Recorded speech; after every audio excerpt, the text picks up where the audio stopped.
engagement ads are one of my favorite because they allow you to truly mix click conversion ads with engagement ads. So an example, I include my link in my tweets so I can double dip on engagements on the tweet, so such as retweets, replies, favorites, plus I get the chance of someone actually clicking the link within the tweet. Now this goes for all ad types, but make sure to split test. Always change one variable in each tweet to see what verbiage gets the best results. So you can see this example for side by side with this client. The same point is getting across in each tweet. No recruiters, just amazing startups looking to headhunt you directly. HireMyFriend.io. Get headhunted directly by amazing startups, no recruiters allowed. Same domain.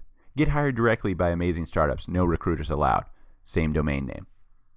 So just tweaking the verbiage a little bit in each of these tweet engagement ads, and you can see the first one got the best results, 6.95% engagement rate. So always split test your ads, whether it's changing the one variable of the image, the verbiage of the tweet, or if it's one of the ads with a card, change the call to action on that.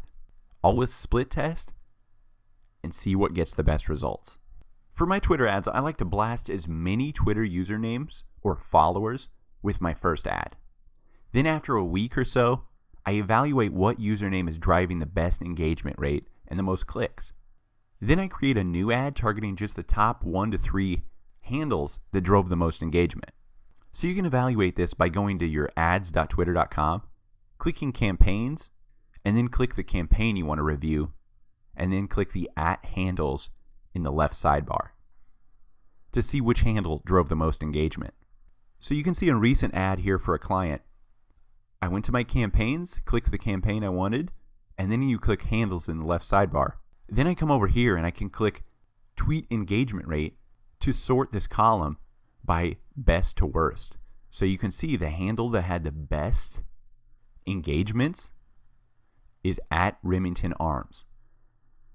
I only had 24 impressions in their feed and towards their fans and followers. And you can see 3 people engaged in the tweet just from those few impressions. So that's a great engagement rate. So I want to create a new ad now and target just directly at this handle and at their followers. So go to your ads.twitter.com page and then click create a new campaign, and it's a tweet engagement. So I like to name it specifically to what I'm targeting for. So this one's Remington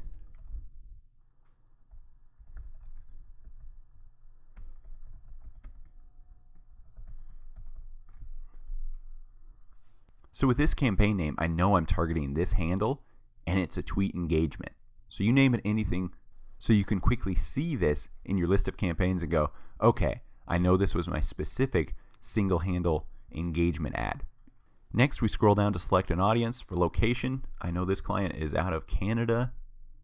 Now we scroll down. I know they're very male heavy, almost 80% male customers. So we select that, select language. We know it's English.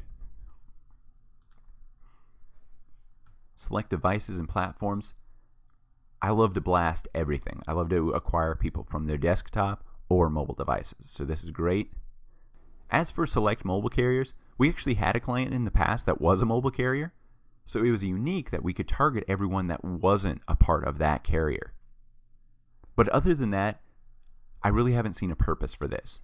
So continue on. So next we add additional audience features. So the first thing is add followers. Remember, we're targeting the one that had the best results.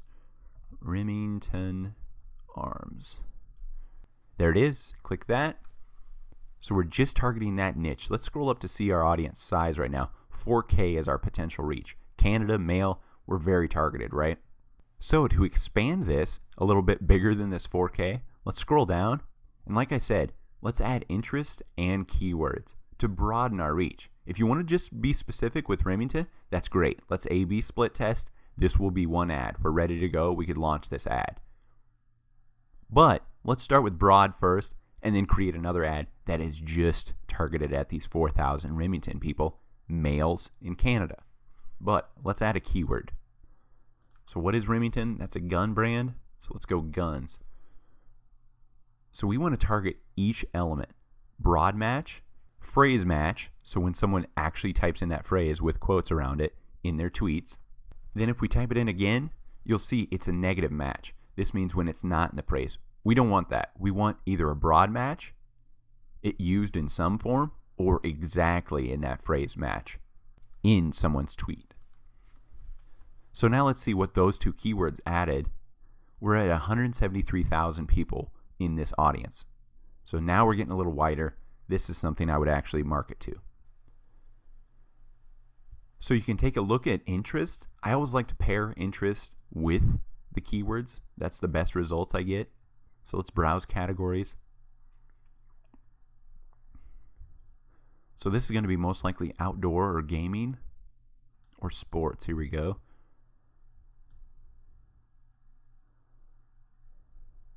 So we scroll down. Here we go, hunting and shooting. It's about as good a category or interest we can get. Let's see how that expanded it. So another 1,000. We're up to 174,000. Now this is getting to be a really good broad ad. So let's scroll down. Again, if we've created a tailored audience, great. We can add this here. If we had a website that landed on some gun specific topic, this would be a great tailored audience to build, but we don't have that. So remove that. TV targeting. If you want to keep expanding, this is great. We can manually add shows that are in this demographic. Maybe a Duck Dynasty-esque show.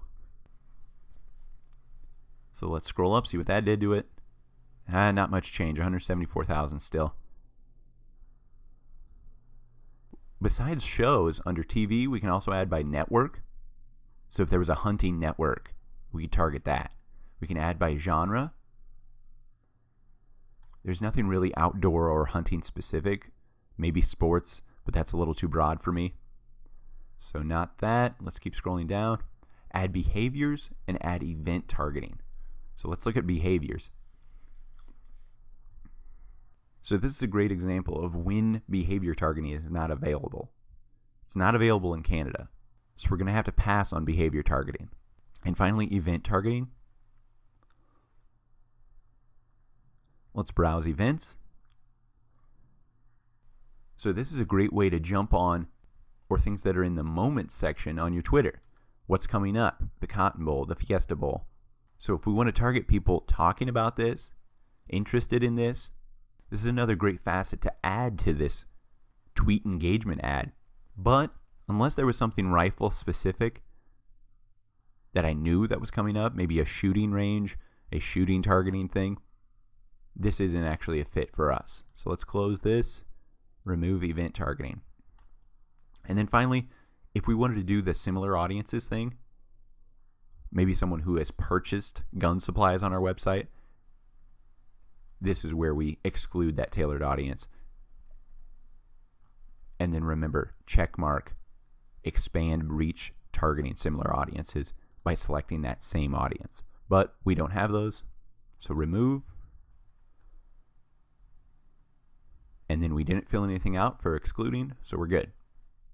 So now scroll down. Like I said, I like to split test, so I do a lot of small campaigns, testing one variable at a time. So I only go $1 to $2 per day per campaign. So $1 is there. I don't do a total budget. I just shut down the campaign when I'm satisfied with the results, or I pull what results I want from it to build my next variable ad. So let's look at the advanced options though. For pricing, remember what I said? I always go with automatic bid. You're going to get the most bang for buck. Twitter's algorithm is really good for this, and sometimes I've gotten burned on the maximum bid and actually overpaid for my ads. So scroll down. So this is what I was talking about. We can select past tweets we've already created or compose your tweet right here. This is a tweet engagement, so it's just tweet specific. We don't have a website card with it or any of those other features that come with other ad types. So we just compose the tweet right here. So I'm offering something of value to these Remington Arm followers, these gun page followers at this specific website. So we schedule our tweet. We can either schedule in the future or tweet as is currently. And remember what I said, I like to add media or photos because it increases engagement. It takes up more space in people's newsfeed.